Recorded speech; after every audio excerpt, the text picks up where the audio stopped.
से पहले जब आप गुजरात में मुख्यमंत्री बदलते हैं तो बिना समन्वयक हो गया, कर्नाटक के मुख्यमंत्री बदलते हैं तो बिना समन्वयक हो गया, गडकरी खटाते हैं तो बिना समन्वयक हो गया। इसका मतलब ये है कि बीजेपी और आरएसएस के बीच में लंबी दरार पड़ गई है, एक लंबी खाई है जिसको पाटने के लिए रायपुर में अधिवेशन करना पड़ा, चुपचाप बंद कमरे में। पूरा कार्यकारिणी बदल जाता है। हम लोग तो प्रदेश के देख रहे हैं, कितने राज्य के, एक दर्जन राज्य के 15 राज्य, कितना है 15 राज्य के प्रभारी बदल जाते हैं। आरएसएस तो पूछ ही नहीं रहे हैं। तो आरएसएस और बीजेपी के बीच एक लंबी खाई खींच गई है जिस दरार को भरने की कोशिश की जा रही है। इसके बारे में कुछ बयान दे। आखिर एक हफ्ता तक क्या मंथन कर रहे हैं, 3 दिन तक क्या मंथन हुआ?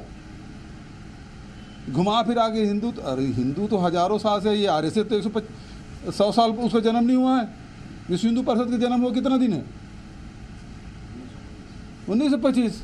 आरएसएस का 1925, 100 साल उसके पहले भी हिंदू थे। क्या इनके भरोसे हिंदू हैं? ये हिंदू ऐसा मैकेनिज्म है जो वो सबको पचा लेने की क्षमता है, और इस कारण से हजारों साल बाद भी हमारा देश का अस्तित्व है, हमारी सभ्यता का अस्तित्व है, हमारी संस्कृति का अस्तित्व है। बहुत सारी संस्कृति उभरी दुनिया के मानचित्र पे, मिट गई, लेकिन ये भारत है, भारत का अस्तित्व कभी समाप्त नहीं हुआ। और ये केवल इन लोगों के कारण से नहीं, इनके जन्म तो 100 साल नहीं हुआ है, हजारों साल से यदि हैं यहाँ इस देश में तो इनके कारण से नहीं है।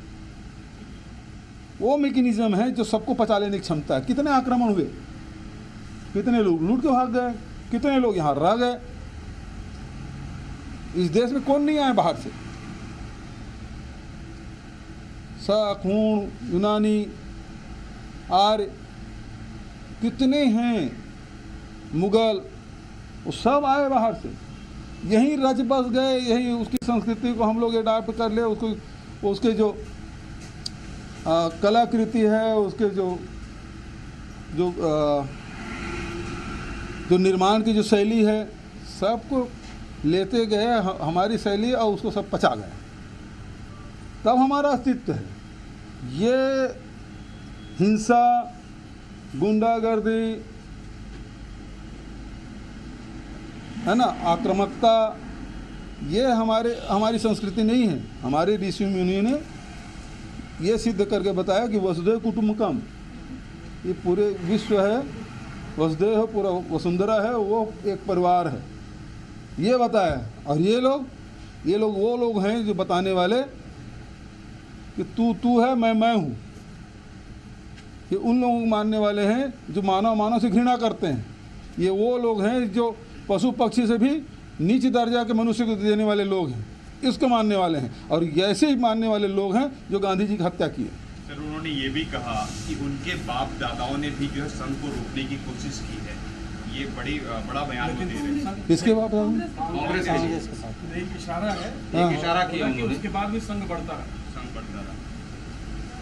ठीक है, एक समय है वो बढ़ा, लेकिन उसका भी अस्तित्व ज़्यादा दिन रहने वाला नहीं। हिंसा, घृणा, या आदमी के अंदर क्रोध भी है।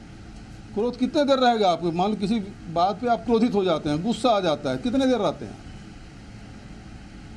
5 मिनट, 10 मिनट, दिन भर, 2 दिन, क्या जिंदगी भर आप गुस्से में रहते हैं?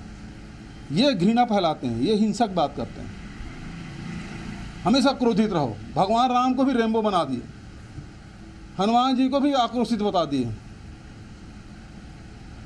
जबकि सौम्य सरल, उसके स्मरण मात्र से मन को शांति मिलती है। और ये जो तस्वीर बना रहे हैं घृणा की, इसलिए कुछ सत्ता पाना है उसको, अन्यथा ये हिंदू के लिए किए क्या है? वोट लेने का वाला, उसके अंदर घृणा के बीज डालने का अलावा इन लोगों ने किया क्या है? यदि हिंदुओं की बात करते हैं तो हिंदू के लिए इस देश में 10 साल से राज कर रहे हैं, 8 साल हो गया राज करते। हिंदुओं के लिए ऐसा कोई काम किया क्या? ये केवल ये है कि अल्पसंख्यकों को गाली देने के लिए, अनुसूचित जाति जनजाति को मारने पीटने के लिए, कभी गाय के नाम से, कभी किसी के नाम से, ये सबको मारने पीटने का काम किए हैं। वोट पाने के लिए, सत्ता पाने के लिए कोई भी किसी स्तर पे जा सकते हैं, ये इनका स्तर है। सर, बीजेपी में नई टीम का गठन हो गया है, कह रहे हैं कि 2023 में कांग्रेस को मात देने के लिए टीम पूरी स्ट्रेटजी के साथ अरे उतरेगी। सवाल इस बात का है, पुरंदेश्वरी जी उस बैठक में शामिल थे और उसको हटा दिया गया। उसका दोस्त तो केवल इतना ही था कि हमारी जो सबसे बड़ी चुनौती है वो किसान है, पिछड़े वर्ग। मुख्यमंत्री पिछड़ा वर्ग होना और किसान होना हमारे लिए सबसे बड़ी चुनौती है। वो सच को स्वीकार कर ले तो इस कहाँ से उसको हटा दिया गया। उसका दोष केवल इतना ही है। सर, छत्तीसगढ़ के कलाकारों के लिए जो फिल्म सिटी है वो बन रही है और वो अभी अटकी हुई है, इस पर आपके क्या विचार है? अब वो काम चल ही रहा है। सर, इस पर बीजेपी ने युवाओं को जगह दी है। बीजेपी मैंने पहले ही कहा कि यहाँ लंबी दरार पड़ गई है भाजपा और आरएसएस में। आरएसएस के बिना समन्वय के, बिना पूछे ये सारी नियुक्तियां हो गई है और जिसके कारण से उसको तलब किया गया था और इसके कारण से उसका संतुलन बिगड़ गया था नड्डा जी का। तभी वो बोले कि 2 दिन में 71 आदिवासियों की मृत्यु हो गई। ये कहाँ से आंकड़ा आ गया? उसका दिमाग कहीं और था, बोल कुछ और गए। सर, संघ ने जो है अपनी बैठक में जनसंख्या नियंत्रण का प्रस्ताव लाया है, कह रहे हैं कि इसकी नीति बनाई जाए। ये दोहरा बात करते हैं। इसके लोग तो बोलते हैं बच्चा पैदा करो। इसके जितने भी नेता हैं वो कहते हैं कि ज़्यादा बच्चा पैदा करो, है ना। अब इस संघ जनसंख्या नियंत्रण की बात कर रहे हैं तो ये दोहरी बात करते हैं।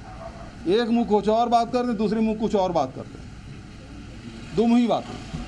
सर, अभी भारत जोड़ो यात्रा चल रही है और इस बीच कांग्रेस ने ट्विटर में ये फोटो डाला है जिसमें खाकी जल रहा है, खाकी का पेंट है वो जलने की। अब मैंने देखा नहीं, आप दिखा रहे हो। तो सर अब किसने भेजा है मुझे पता नहीं। नहीं सर, भारत जोड़ो यात्रा में कांग्रेस ने ट्वीट के इस पे संबित पात्रा ने पीसी की है हाँ। और कहा है कि पूरे देश जलाने की कोशिश की जा रही है। आपने खाकी जलाया तो वो कह रहे जलाने का काम इनका है, हम तो जोड़ने वाले लोग हैं। ये तो प्रतीक है। बताने का मतलब ये जो हिंसा करने वाले हैं उसका स्थान हिंदुस्तान में नहीं है। ये देश बुद्ध का है, महावीर का है, गुरु नानक देव का है, कबीर का है, तुलसी का है, हम सब का है, जहाँ सबके लिए स्थान है। और इनके जो भारत है उसमें गरीब के लिए, किसानों के लिए, वंचितों के लिए, मजदूरों के लिए, आदिवासियों के लिए, अनुसूचित जाति के लिए, इनके लिए कोई स्थान नहीं है। जो श्रम करने वाले हैं, जो मेहनत कश लोग हैं, इनके भारत में उनके लिए कोई स्थान नहीं है। सर, इस यात्रा से छत्तीसगढ़ को कितना फायदा मिलने वाला है? पूरे देश को फायदा मिलने वाला है कि छत्तीसगढ़ बाहर नहीं है। सर, भाजपा का कहना है कि इस बार कार्यकारिणी में ये बड़ा बदलाव करके तजुर्बे और जोश दोनों को साथ लेकर चल रहे हैं और 2023 में यही उन्हें फायदा दिलाएगा। मुख्य रूप से बात यही है कि इनके बीच में जो खाई पटी है उसके ये परिणति है और उसको अब आरएसएस इसको बर्दाश्त कर नहीं पा रहा है। आरएसएस के लोग कभी प्रेस कॉन्फ्रेंस करेंगे नहीं। अब बीजेपी दूसरी तरफ ले जाएगा। समन्वय क्यों? किस बात का समन्वय? 3 दिन तक समन्वय किया बंद कमरे में, तो उसको बताओ तो। हिंदुत्व के बारे में सब ऐसी भाजपा वाले बयान देते रहते, लेकिन 3 दिन तक के बंद कमरे में जो मंथन हुआ उसके बारे में बताना चाहिए। मैंने निमंत्रण दिया था, भाई स्वामी आत्मानंद अग्रजी स्कूल देखने चलो, कौशल्या माता का दर्शन कर लो। निमंत्रण नहीं मिला। निमंत्रण क्या सार्वजनिक रूप से बोले और कैसे? उसके लिए पर्चा बांटना पड़ेगा कोई? इसी माध्यम से दिया। यहाँ है छत्तीसगढ़ में, तो छत्तीसगढ़ में कौशल्या माता का मंदिर है, दर्शन करने वहीं कोई कार्यक्रम होगा तो निमंत्रण देंगे। आप दर्शन करने जाइए, दर्शन करने जाने के लिए कोई निमंत्रण पत्र छपा जाता है? कोई नवरात्रि चल रहा है तो फिर ठीक है भाई, हमारे यहाँ जवारा बोया गया है, निमंत्रण है ना, उसका निमंत्रण दिया जाता है। स्वामी आत्मानंद अंग्रेजी स्कूल चल रहा है, उसके लिए क्या निमंत्रण के? नए स्कूल उद्घाटन करना, उससे उद्घाटन कराने के लिए नहीं बुलाया मैं। गौठान चल रहा है, उद्घाटन करने के लिए नहीं बुला रहा हूँ, उसको देखने के लिए बुला रहा हूँ। देखने के लिए निमंत्रण पत्र नहीं होता। ठीक है, थैंक यू। तो आपने सुना छत्तीसगढ़ के मुख्यमंत्री भूपेश बघेल को मनमोहन वैद्य के बयान पर पलटवार करते हुए तीखी प्रतिक्रिया देते हुए मुख्यमंत्री भूपेश बघेल नजर आए।